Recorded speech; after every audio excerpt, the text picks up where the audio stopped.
My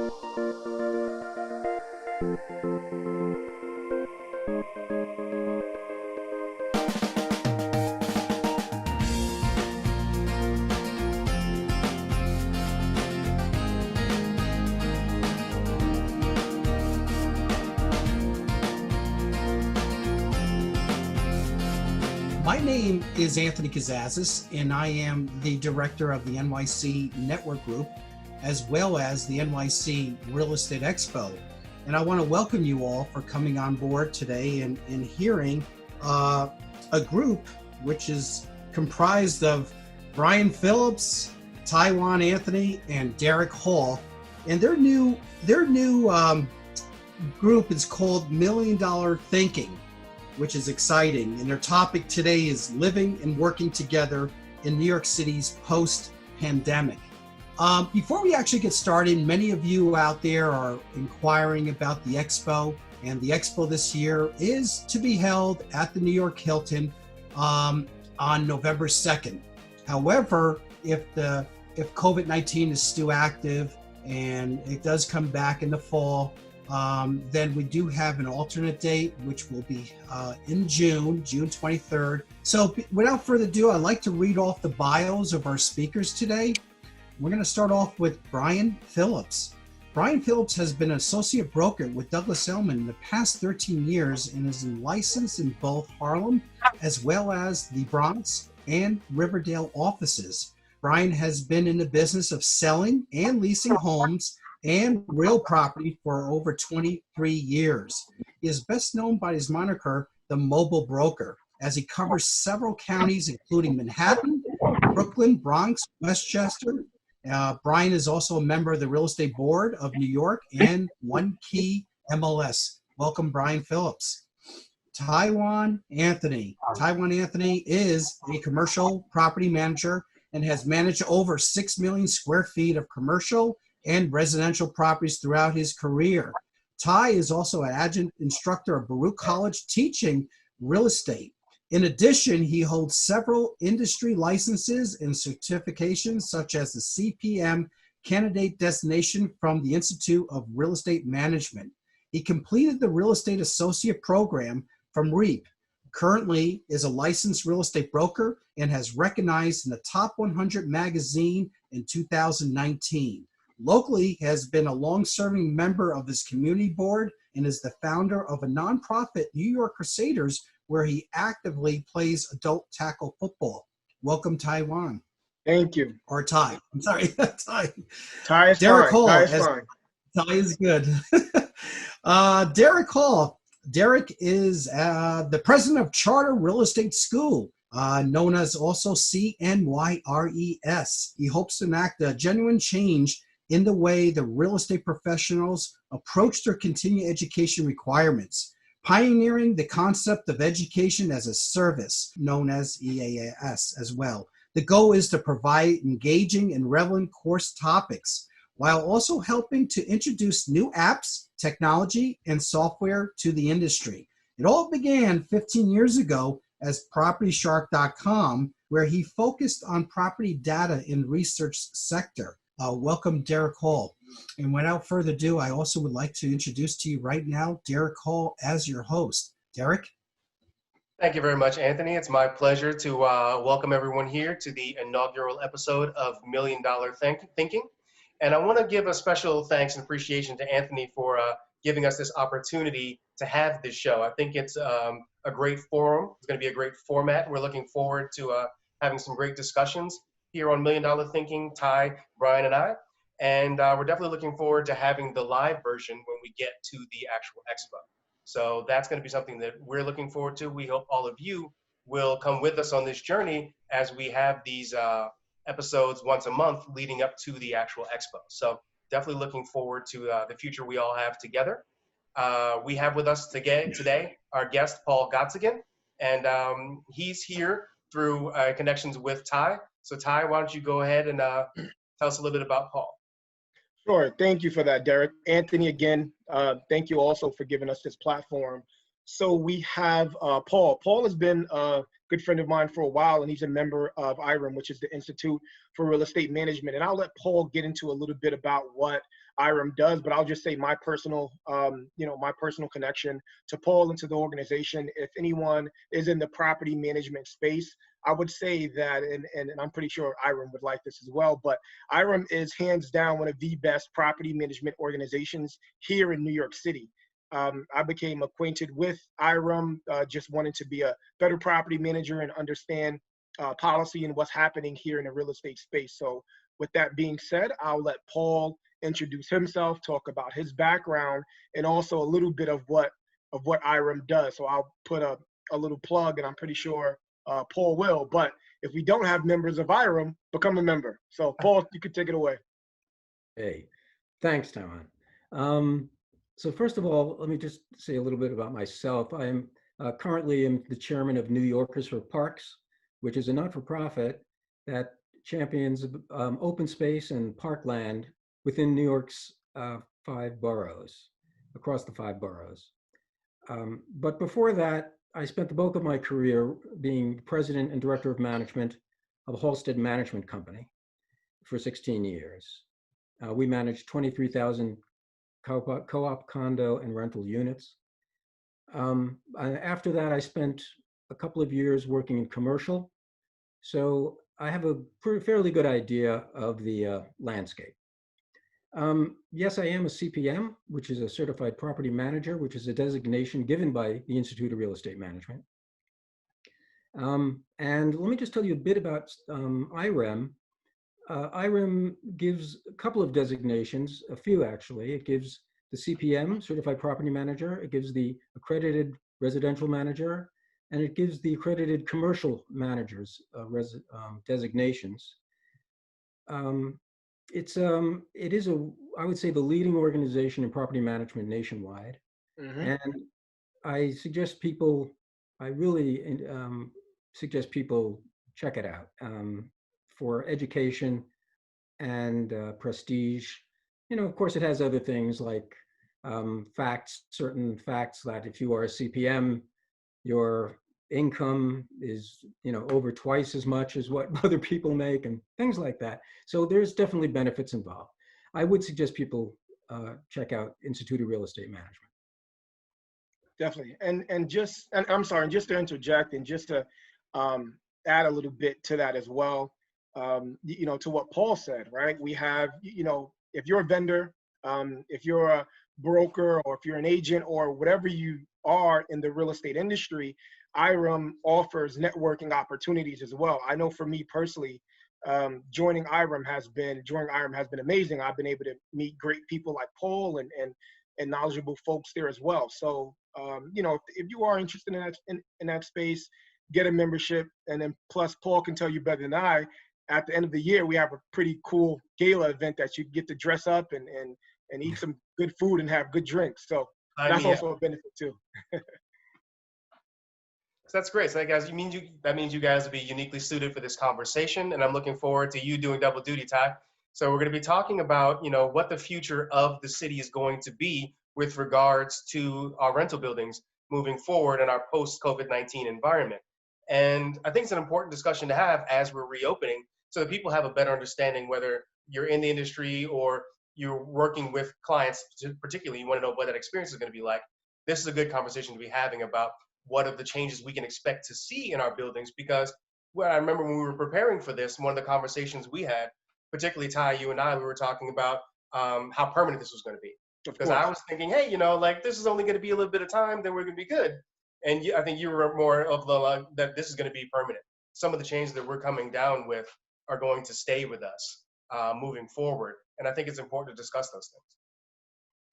Yeah, I agree. And the reason why, I think is going to be permanent. So, for example, here at the house, right, every time I come home, the wife is like, stop at the door, take everything off, no COVID, right? So I think as we, especially myself being in the commercial space, you start to see tenants requesting certain things, right, that you haven't seen tenants requesting before, due to the fact that just to abide by social distancing rules and just to make sure that, most importantly, that their employees feel safe. So I think that's one of the most important things. I know Paul has, probably seen or heard some things in his experience as well. Well, certainly. I mean, all landlords today, well, and I want to sort of speak about the commercial sector right now. I don't know how many people in the audience right now are specifically on commercial, but commercial landlords um, have spent a lot of time thinking about reopening and what that's going to look like. And if you go to the major sites, if you go to, C&W and Knight Frank and all the big guys, and also IREM, they have all basically come out with manuals, which are very excellent.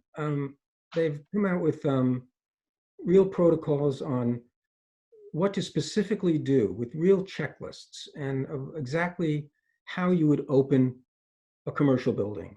And a lot of them have to do with traffic flow, of course, increased sanitation, increased cleaning on a regular basis, and training for its staff. So all of these things are in practice now. It does remain to be seen how comfortable people will feel in terms of actually going back to the office.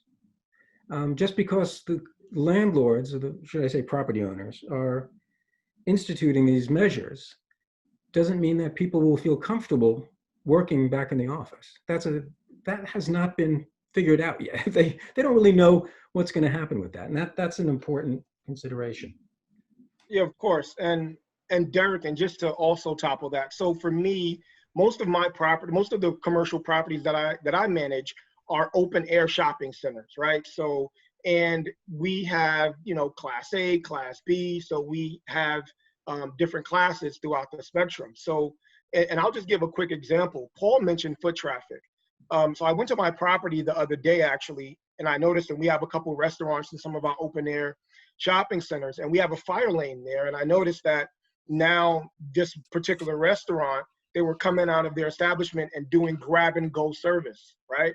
But they were blocking the fire lane. So what we've decided to implement is actually have permanent grab and go parking spots.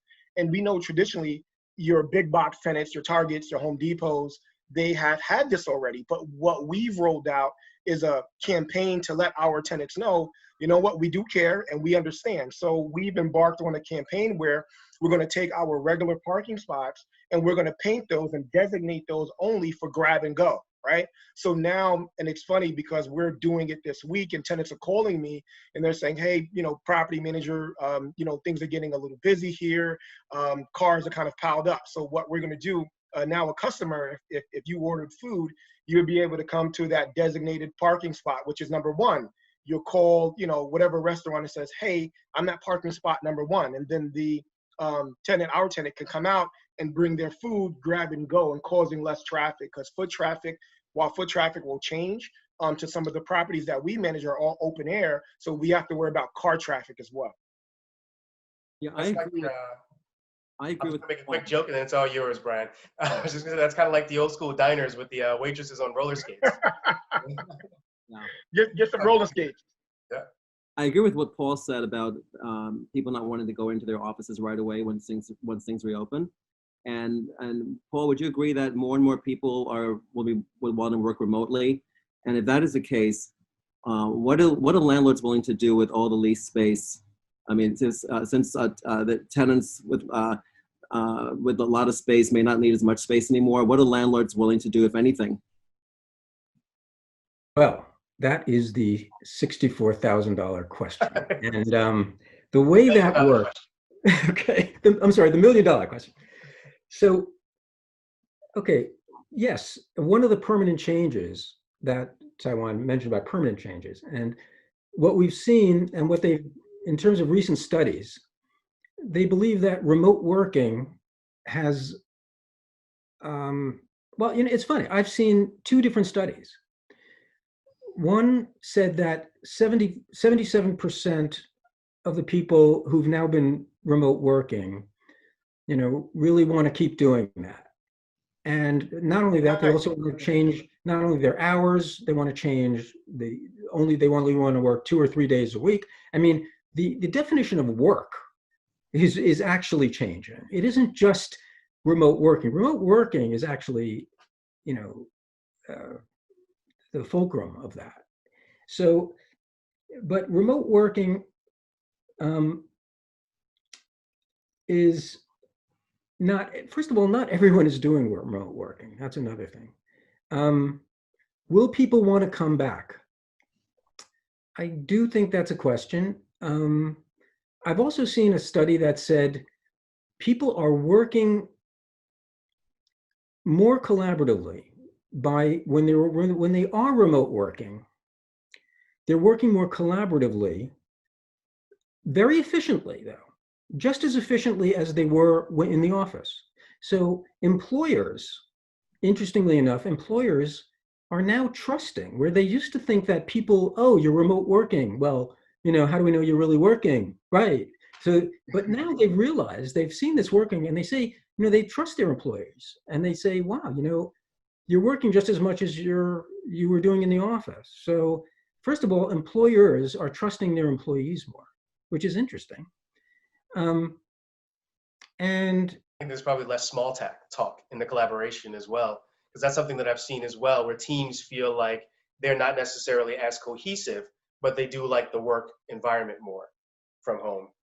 well, that's one of the big things about remote working that they say is a loss, and that's the loss of, you know, standing around the water cooler and talking, and the social interaction. As we all know, you're working in an office is not just doing your work. There's a social factor that we all have to recognize there. Going into you're dealing with people. People like people. People deal with people. And people will always want to deal with people. So there is that social interaction that people are missing. And what they call, you know, social adhesion, you know, like office adhesion. So they feel that, yes, people are working productively and collaboratively using remote Zoom, but they are also losing a bit of the, not loyalty, but the feeling of social adhesion to their company. They're losing a bit of that feeling about, wow, well, this is a great company, man. I work for Cushman and Wakefield, and I like Cushman and Wakefield, but it's not just the Zoom conferences I have with the people, with my colleagues. It's also being at Cushman and Wakefield and seeing their offices and, you know, sharing lunch with people. It's more than just the Zoom conferences. So, you know, the office is not just a place for work. And it's going to be fascinating to see, you know, people who want to come back and why they want to come back. And I don't know, there's a lot of questions about that. That actually leads me to a follow-up to Brian's question, because I like that question a lot, Brian. And this kind of, to your point, do you think that landlords are going to see a need to offer incentives to get people to come back to the office? In the sense that, you know, well, this building offers this, I'd rather go to work to have that. You know what I mean? Well, so I just want to chime in really quickly. Brian also mentioned about space, right? About what's happening and tenants and, you know, employees coming back. So here's what I've seen, you know, and this has been happening since, I'm going to say, since even right before COVID really started. Right now, actually, it can be a good time or bad time for landlords and for tenants. And here's why. For landlords that has a property, and Brian, this is where landlords will look to guys like you and your expertise for in lease negotiations. Landlords that have a unit that's under market, or a tenant that's, this is the perfect time to renegotiate that lease. And if that tenant has a 10-year lease, now you can renegotiate that. So what I've been seeing, and this is, you know, the truth. A tenant actually called me or sent an email and said, you know what, we're out, take your keys, and we're gone, right? So that can be a perfect time for a landlord to actually either get that tenant out and maybe kind of reposition their portfolio, maybe ride this out a little bit, especially if it's in a prime area, to get another tenant in there. And for the actual tenant, this can be a prime time to possibly renegotiate that lease. I've been seeing tenants saying, all right, listen, for these 3 months, whether it's, you know, May, June, or July, we want a rent deferment and to tack that on to the end of my 5-year lease, right? but honestly, what I've been seeing, not all, but some tenants have actually retained a broker or some type of tenant rep to actually do that work for them, right? Because they have either if they're a bigger tenant and if they have, multiple locations, they've been doing that as well. So I think right now, what, as a tenant, as a commercial tenant, you can look at this time to possibly renegotiate that lease. I live in Bed-Stuy, right? And all down Fulton Street, you kind of see some empty storefronts or stores that were in business, stores that are not up right now. And I think this will be the perfect time for a lot of those tenants possibly to start to renegotiate those leases. I know me personally, I'm interested to see what happens in Bed-Stuy along the Fulton Street corridor because I live 2 blocks from there, right? So I'm interested to see what happens in that space. Let me ask you a question, Derek. I mean, in residential, we see lease breaks where someone would break the lease and then someone else would take over that existing lease for the remainder of the lease. Have you seen that in commercial? I'll say no, I haven't seen that. What I've seen is tenants, they'll call me and say, listen, things are bad, things are rough. I can't pay my rent. We haven't seen any of those lease assumptions where they say I'm giving it to someone. I did see the sale of a store, right? So this was further out in Long Island. A tenant actually, they were in the middle of a sale and they sold their property to someone else. And I'm pretty sure they got it as a discount, especially if you look at the financials, right? Because when you're buying a property and you're doing the underwriting, you're looking at it, okay, sales are constant. And then boom, next thing you know, sales are like less than double. So you're like, uh-oh, right? What's happening there? But no, Brian, I haven't seen any like lease assumptions because I know for us in the commercial space, we have to look at the tenant. We have to look at, if they've operated other properties before, if they've, how they've performed on other properties. It's not just, hey, here's my Uncle Lou. Uncle Lou's been good to me. I'm just going to turn the business over to Uncle Lou. Good luck, Uncle Lou. So for us, we kind of like to go through the underwriting. Right. I want to thank Simone Pratt in the chat. She sent a link that there's empirical evidence. Productivity increases when you work remotely. So I want to thank Simone for that. I plan I plan to continue to work remotely because I have a pretty efficient home office, and I do travel quite a bit. I do travel quite a bit, and I work remotely in other countries when I travel. But what I cannot do when I work remotely is I cannot network. Like I work from 2 storefront offices at Douglas Elliman, and people walk into the office. There's walk-in traffic. There's also agents who work from other offices who may work in the office at the virtual desk, and it's a networking opportunity. So I think the networking aspect would be missing if I did not come into the office. Otherwise, I can do my job as efficiently from home. That reminds me, some of the ways that China is handling their post-COVID environment with regards especially to retail, where they have a situation where stores are, to your question also, Brian, about repurposing space, the stores are creating these kind of shows where they're kind of almost like the home shopping network, where you have a personality who's selling their product to the people. And I think it's really interesting because there is that situation, as you and Paul have mentioned, about people may not want to go back to the office. But obviously there's benefits to going to the office. So I just thought that was really interesting where you actually have these commercial spaces that are doing shows in the space, so showcasing, this is what you can do, like kind of like, the guy with the Ginsu knives, but imagine doing that in the store with their setups there. And I just thought that was pretty interesting repurposing of the space where you're actually bringing the customers in to your space virtually and still able to kind of showcase what you're able to do. And then you can have a celebrity coming in and doing that for you. I thought that was just a really interesting way to go about it. That's interesting, because we're doing that on the residential side also. We're doing the virtual showing, where we can go into exactly right, yeah. And we're doing virtual tours, and people can can watch remotely as we're inside of the space. So that's have you had a good reaction with the virtual tours? I mean, like there's great virtual tours that are out there, and what's the experience been with you with the virtual tours? Well, I've done professional tours with Matterport, and I've done tours with my iPhone or iPad, and it depends on the price point. And, some customers at a high end price point have to see it. At the lower end price point, and when I say low end, at under $1 million, especially if they live out of town, they will sign a contract based on a virtual tour, and because they couldn't travel, right? And also renters will sign, not all, but the renters who are willing to sign a lease based on a video tour. So yeah. And you know what, on the commercial side, Brian, it's definitely different. I'm still, showing and letting folks in. Really quickly, Derek, I'm sorry, and just before I move forward, I just wanted to kind of give thank you, just really quick. Simone Pratt, she's a friend of mine. She's a great, she's a she works for a marketing firm, and she does great with marketing as well. Also, we have Elton and Jacqueline. They're with Pillar to Post. They're home inspectors. They do great work. And also Sonia, she is the new executive director over at the Bed-Stuy YMCA. So she's doing some great work over there. But to get back to what I was saying is, on the commercial side is different, because most of the time, most spaces are not just move-in ready on commercial, right? You need time to do a build out. So tenants will often come and I'll have to show them, so I'll meet them on site, and they'll have to look at the space. Some of the spaces we show are pretty much white box, but most need work, right? So they need to come, an engineer needs to come, we need to configure this, we need to configure that, we have to get permits for stuff. So on the commercial side is definitely a little different as far as making sure that the space is ready.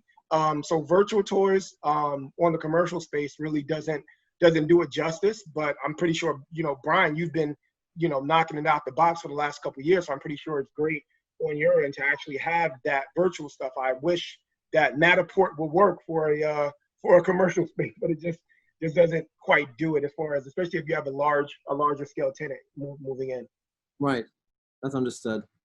Paul, what do you see coming in terms of changes to how buildings will control the flow of traffic in their stores, or in office buildings for that matter? I'm not sure you can speak to also how in residential buildings, how do you foresee a building property manager will allow agents to show and open house or private showings? How do you see that playing out? Okay, so there's a few things there. First, commercially, we have our office in a Rudin building, and what they've done is they have a manual, and they've put markers, directional arrows on the floors, so that you can only walk in one direction. There are only certain numbers of people who can get in the elevator at one time. They actually have monitors who will be making sure, at least in the beginning, that no more than a certain number of people get in the elevator at one time. They've also taken, a lot of precautions. So they've cleaned all of their HVAC units and they're sanitized them. These are actual practical things that offices will do. They have hand sanitizers all over the place. They do cleaning, 3 times a day. So, they're definitely, and there's a cost to that, by the way. You can imagine the cost to that. So landlords are, on a commercial side, doing everything they can to at least give the optics and the appearance that people are safe and that you can come back to work. They're also limiting visitors. They're not saying you can have open houses anymore. So I'm sorry, going back to residential. Now I'm going to pivot to residential. Residential never closed, of course. Residential, it was always there. And it's so basically, in terms of residential, what they've had to do is figure out how to do the same things, but more safely. So you still, you can't use a Zoom, meeting to clean the hallways. There's certain things that have to be done manually by your staff, and those things you're just going to have to do everything you can. Again, the cleaning and the sanitizing and the gloves and PPE for your workers. But those things will always have to be done by human beings.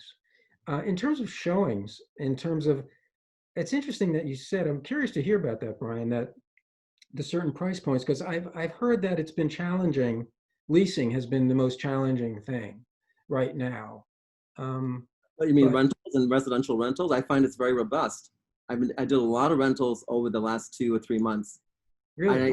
And I don't see, I don't, not much in the way of price concession. I'm sure at the higher end, you're going to see rent concessions. I haven't seen a lot of the rent concessions. I had maybe 1 or 2, but mostly renters are willing to pay a full fee. I can't get into commissions, but yeah.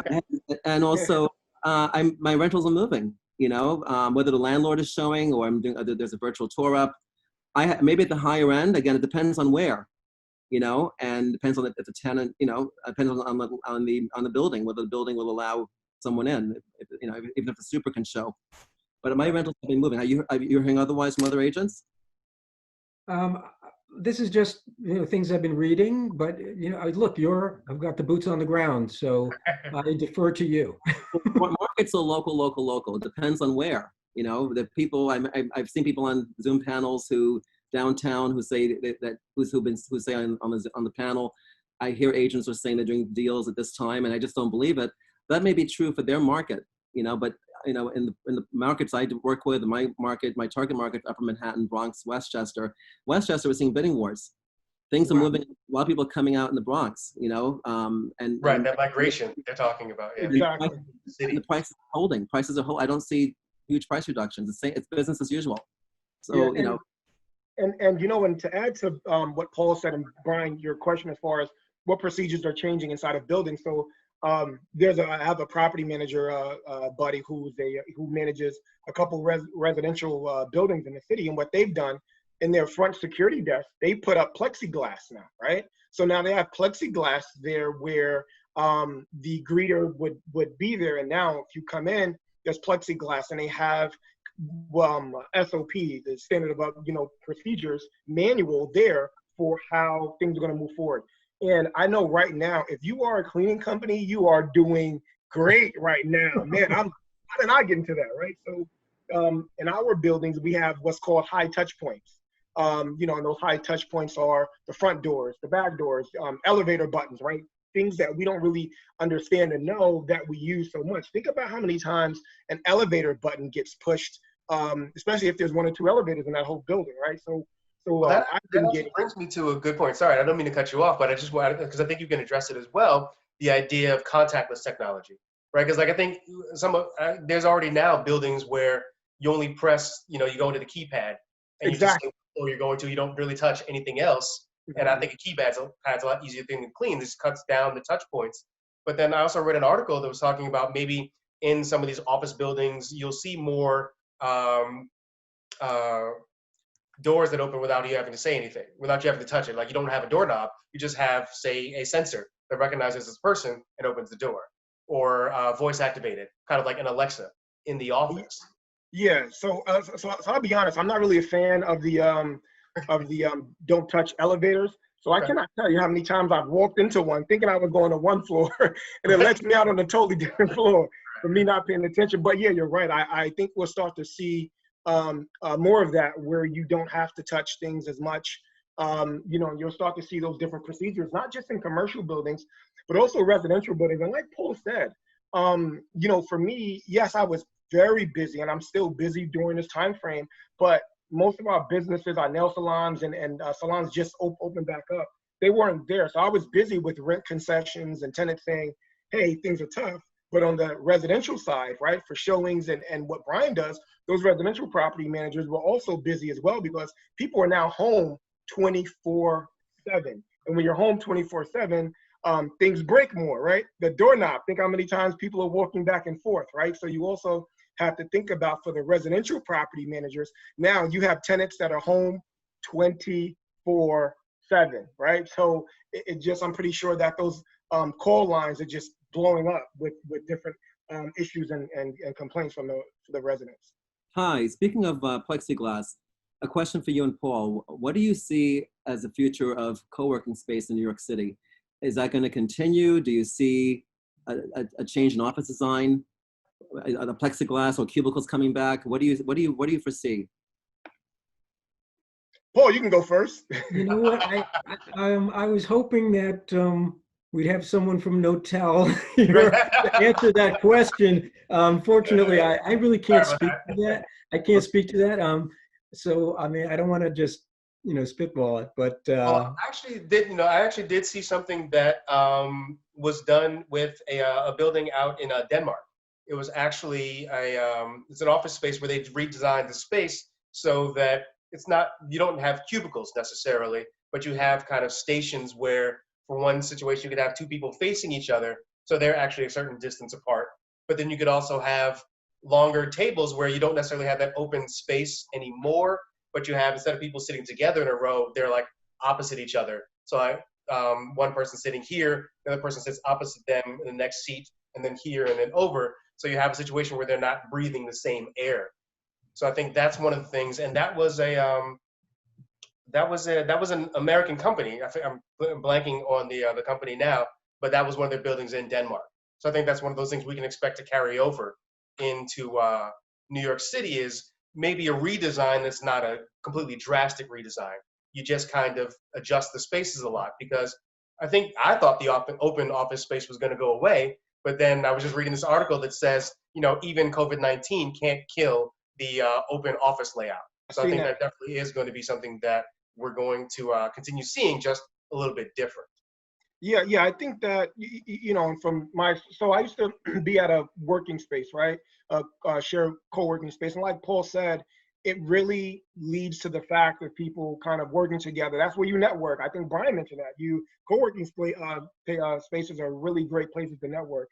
I think, for us as commercial landlords, so there's two sides to it, right? You have the financial aspect. So I know right now, because the smaller tenants are pulling out of their leases, then that means that the financials of these larger co-working spaces, people get worried, right? So if you're a co-working space and you have 50 tenants and 35 of them pull out, right? That's kind of your cash flow. So then you're going to start to say, okay, maybe I need to downsize or resize whatever the case is. But I think moving forward, when these build outs happen and in these spaces, you're going to start to see a lot more hand sanitizing stations. So that's for one. And I think that these co-working spaces will provide PPE there on site. I went to a showing the other day, and this broker was really good.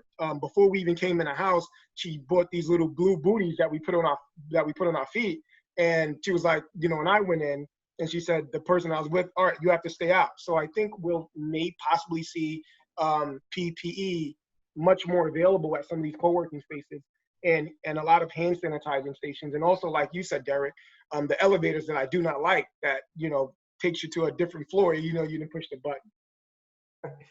Yeah, I think, in fact, I would actually probably say that, having worked in WeWorks before, I think that those layouts are probably more conducive to what office space would want to move towards moving forward, because those emphasize, co-working, people working together, but in smaller groups, but then also areas that are common that are specific for one person. Now, they'll have like a telephone booth or like a little private area where you can kind of sit and be alone. So I actually think that the co-working spaces are probably better equipped to move forward, and we might see regular offices look more like those in terms of format and layout and design. Again, I think the arrows and the floors are great as well, because with co-working spaces, they're kind of, you have your own space, and so everyone's sharing these often narrow hallways. So I think those might have to change, where you have to format, okay, this is a one-way hallway now, and things like that. But I do think that the co-working spaces are probably in a good position to move forward compared to like the older office layouts. So I think that actually might see more of that. So Brian, Derek, since you mentioned that, so a lot of these co-working spaces, they also have like food areas, right? So what do you be? So that those food areas, I would say, are high touch point areas as well, right? So like you mentioned, I've been there. And for me, they had, when I was there, they had, cereal and breakfast and food. So, me, I was there all the time, right? So, what, as we move forward, Derek, what do you think will be the shift in those co-working spaces that have food areas? And the co-working spaces, they're known to kind of bring a community feel. So every Wednesday night, they'll have Wednesday pizza or something like that, right? So what do you see in that collaboration?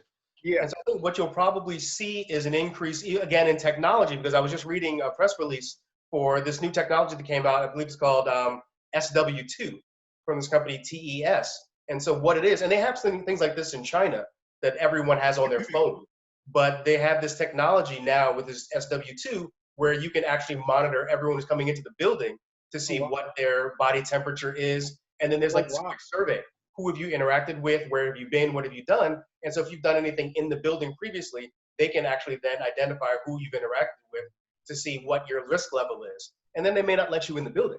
So I think you Wow. might have these situations where people don't even get in under certain circumstances. That'll kind of narrow the risk in the high touch areas. But then also, like for retail, you're seeing things like people talking about shopping by appointment. So you're only in the room with the person who's doing the Yeah. shopping, and then they're going to wipe everything down and stuff after that. I think you'll see a lot of things on the front end, so the people coming in, are less Yeah. likely to be spreading anything. So Ty and Paul, what retail trends are you seeing right now? I mean, what type of retail have proven to be do well in this market or have proven to survive? What are you seeing in terms of retail stores that are the type of businesses that do well, that are surviving? Yeah, so I've seen, so I'll give two locations. So, again, I live in Bed-Stuy. There are certain businesses in Bed-Stuy who obviously that you would go there and you would have a good time and you would socialize, but that never closed down. They transitioned. So there's a pizza place on the corner of where I live. They do some of the best brick oven pizza that you can imagine. But they've been resilient. They've just, Grubhub and Uber Eats. They've been able to sustain themselves just based off of that. From what I've seen, and even some of my larger commercial tenants. So I have a couple. The shopping malls that I manage, they have healthy lifestyle salads and things like that. They've been doing well. They've even been doing so well. And I'll say this. So there's a term that we do call a license agreement, right, for common areas. So being the fact that people cannot gather, these traditional spaces want to gather, have outside seating in the parking lot on the sidewalk. So for me as a property manager, doing these license agreements went from maybe doing a couple a year to doing like 20 in 1 month, right? Because now as we have parking spaces, these food establishments that serve healthy options, again, the key word has been the healthy option places. They've been doing very well. They've been resilient, whether they're doing online orders, again, Grubhub, Uber Eats, or Seamless. They've been doing very well, and they did not close down. Your traditional tenants, such as your Home Depots, your Targets, they've been doing well. They never closed down. They didn't lose steam. I would go to my shopping malls just to do inspections, and it would be 100, 200 cars all gathered in front of the Target or in front of some of these other kind of, even Family Dollars have been doing well, right? Because people need essential service and people need essential products, and those businesses have those essential products for sale. So they've been doing well from what I've seen. The other tenants, not so much, but they've been doing really good. That's great. Because I live in Astoria, and it's a similar situation. Like I think like some of these neighborhoods that are a little bit younger or trendier, and it's probably similar in Harlem as well, I would venture, is that people are used to getting takeout, right? So it's not a big shift for a restaurant to say, okay, now I'm not holding people in. Restaurants in these kind of neighborhoods are probably, I don't know if they're doing better, but when you're not paying a wait staff and you're having only a moderate decrease in the what you're making on your food, probably not doing poorly at all. I would say, just from the way, like I can still get food at 2 a.m. in some places in this neighborhood. So it's pretty interesting about that.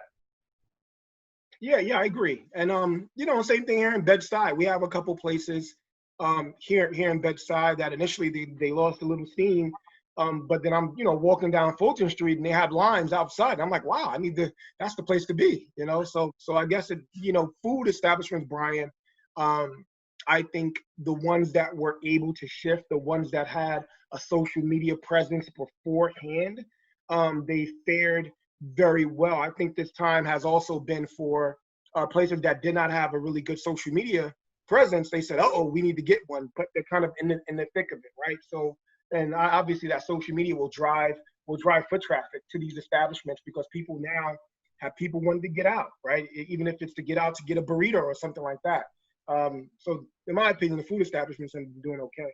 I imagine businesses that have shifted to accepting, Apple Pay and delivery services, right? Would do well as well.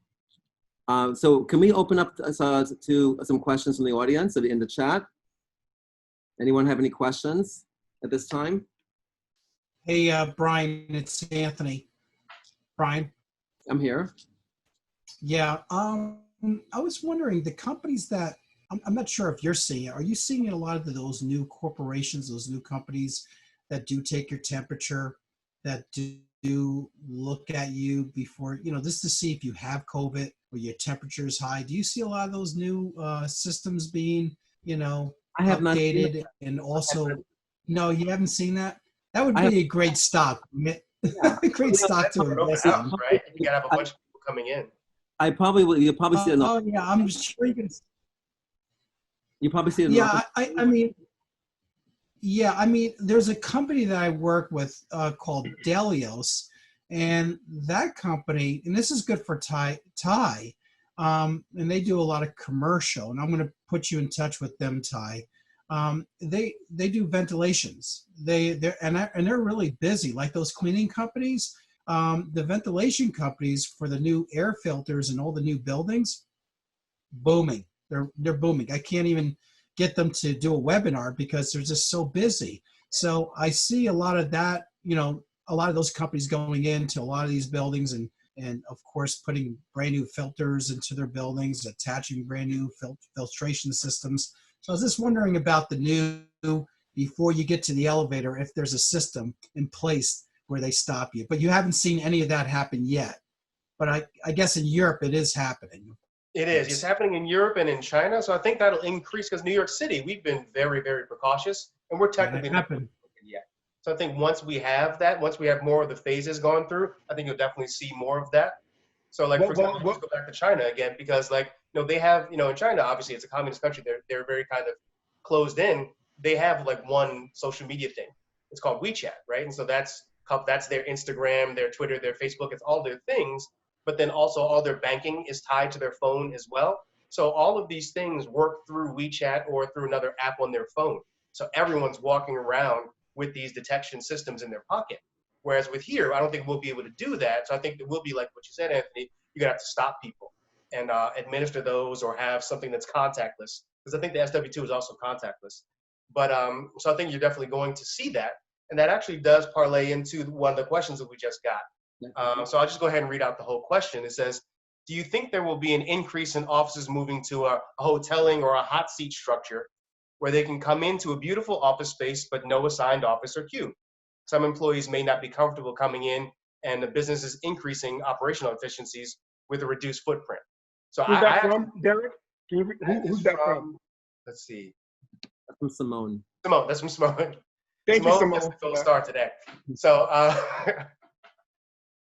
if anybody else wants to weigh in, they can. Otherwise, I have an opinion on that. But yeah. So that was a great question. And just to put that out there, Simone's a fellow Bed-Stuy person too. So. No, from what I've read about that is that again, there's an attitude issue that people are more frightened, frankly, than and that to go to a desk that they don't know who's been there before. Even though if you have those disposable desk mats, which they're going to be putting out, people are going to be very hesitant about going to a desk that's not theirs, that they didn't clean themselves. So I don't know. I think it could go both ways on that one. That's a great point, because I thought that made sense, but then you said that, and now I'm on your side. To add to that, I know a lot of companies are going to implement what's called staggered schedules, right? So in a staggered schedule, you'll have, so let's say in an office, you have 10 folks, 10 employees to one office space. You'll have, 5 come in one day and 5 come in the next day. And then but what they're doing is they're going to leave maybe hour or 2 hour increments in between. So these companies could come in and do a deep cleaning in between each and every shift change. So that's why I said a lot of these cleaning companies are going to do amazing. They're going to do well. Yeah, I agree with that. I think with the cleaning, but then also going back to what you're saying about the staggered, there are certain, I think, not entire industries, but I think certain people that work in the office that may not have to be at the office at all, right? So like if you're a programmer, you really don't need to be in the office. And like, if you guys have ever worked with programmers, they're all sitting there with their headphones on. They're used to communicating via message, and they're really just kind of in their own headspace. So you might actually see more room to create more social distancing by allowing certain employees to work from home, or have that staggered situation. But I think that might be one of the solutions is, hey, just let the programmers work from home, and now we have more space that we can reposition and give more distance for everybody who's in the office. Everyone may not have that luxury. So, for example, property managers, I still think it's important for property managers to be in the office at least once, right, to communicate with their staff and their employees. But then property managers also, too, are out traveling a lot, going to, if they have multiple sites, whether it's through the city or anywhere else. So if you can do that, great. Some of the larger firms, hey, this is Elton Andrews. Some of the larger firms are also doing some interesting things, just different iterations of what you just stated, whereas they're going with, they're breaking their teams into quadrants, let's say 4 sets. And we'll have one team come in for the full week so that they're comfortable that, at least they've done it the first day, they've cleaned up the first day and they're comfortable there. And then the following week, just they do 1 week a month, so to speak. And that's a little bit more comfortable, but it's all along the same mindset. That's interesting. I like that idea, though. That's pretty cool. Yeah, I see my wife doing that, Elton. Yeah, she works for a big company and same setup. That's the way I'm seeing it right now as well. Hey guys, this was great. I was really excited, and I'm really proud. Really excited about it. I know we're going to be speaking once a month, and but we're going to be doing it a lot more than that. I feel there'll probably be maybe sometimes it might be 4 times a month. Before that question, I just really wanted to thank Paul. Thank you, Paul, for coming, and thank you for tuning in and allowing us to kind of pick your brain about with your experience, and thank you for representing IREM. So thank you very much, Paul. Thank you. If I may, I know we're going to be really quick. I just do want to give another shout out to IREM, and for very practical things they have. If you go to irem.org and you go to From the Front Lines, they have fabulous, absolutely free podcasts on every subject in the world on COVID and how to deal with it. They're absolutely free podcasts. So irem.org/learning, and on every topic you could imagine, it'll be very, very helpful. I think we're good. It looks like we've satisfied all the questions. It was a great conversation. I want to thank everybody for joining us, for participating. For this being our first time, Brian and Ty, I think it was a great conversation. Paul, you were excellent. Really appreciate your expertise there. Anthony, again. So thank everybody for joining us. Thanks everybody who helped bring this together. Thanks, Anthony, Derek. Thank you, Paul. So everyone taking time out of work now, go back to work. Exactly. Thanks, guys.